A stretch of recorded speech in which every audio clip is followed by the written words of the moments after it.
नमो भगवते वासुदेवाय। कार्तिक मास में कार्तिक महात्म्य का 13वां अध्याय। आज मैं आपको जलंधर की माया के बारे में बताऊंगा। नारद जी ने राजा पृथु से कहा कि हे राजन, भगवान शिव को देवताओं द्वारा जलंधर की सेना के आने का समाचार मिला, तब भी वे भगवान हरि का शांत भाव से ध्यान करते रहे। दूसरी ओर जलंधर कैलाश की ओर बढ़ता ही जा रहा था। ये देख देवता भयभीत होने लगे। भगवान शिव ने जब देवताओं को भयभीत होते देखा तो मन ही मन भगवान विष्णु का आवाहन किया। देखते ही देखते भगवान विष्णु प्रकट हो गए। तब शिव ने उनसे कहा कि हे नारायण, आपने देव त्रासक दैत्य जलंधर को जीवित कैसे रहने दिया?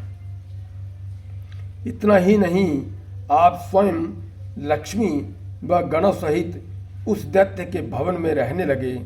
इसका क्या कारण है? तब भगवान विष्णु बोले कि हे आशुतोष, ये दैत्य आपके अंश से उत्पन्न हुआ है और लक्ष्मी का भ्राता है।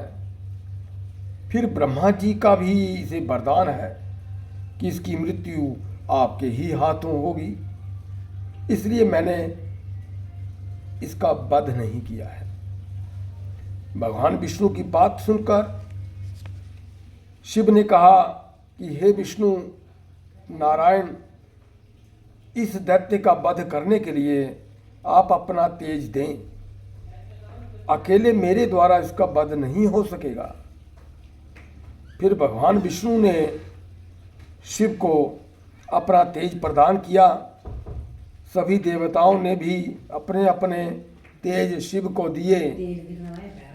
उन तेजों को एकत्रित करके श्री शिव ज्वालामाली नामक सुदर्शन चक्र तथा एक वज्र बनाकर जलंधर से युद्ध करने के लिए तत्पर हो गए।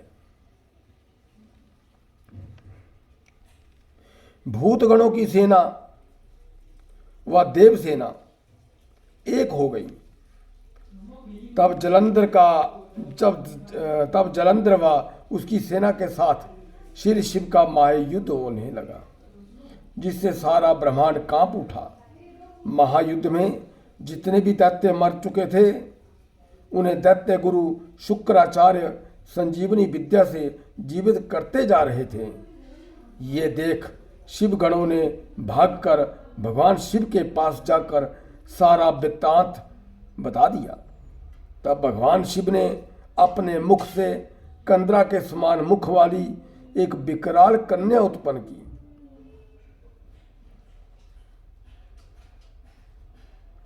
वह कन्या हुंकार भरती हुई शुक्राचार्य को लेकर लुप्त हो गई।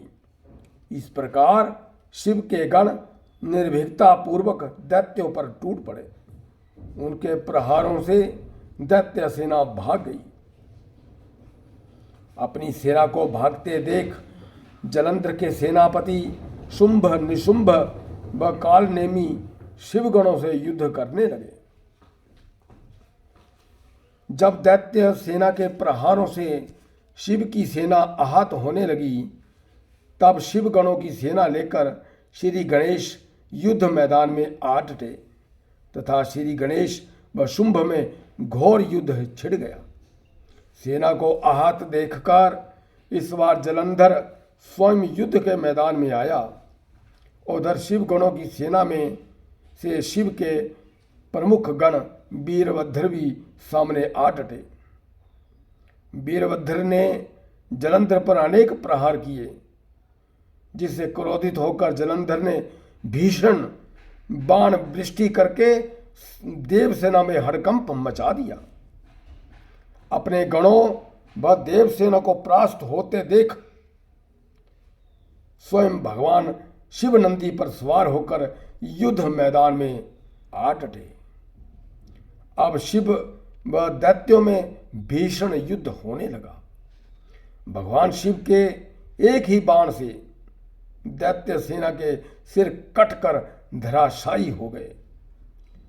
और समय भयंकर गर्जना करता हुआ जलंधर आगे बढ़ा।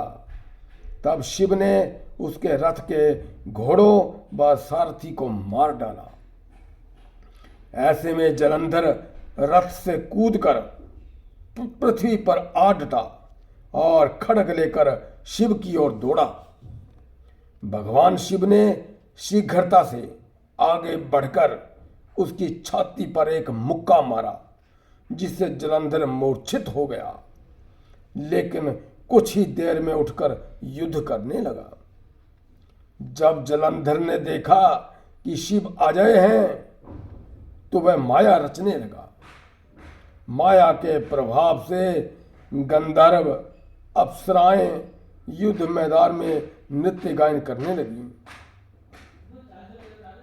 भगवान शिव भी माया के वश में होकर नृत्य करने लगे।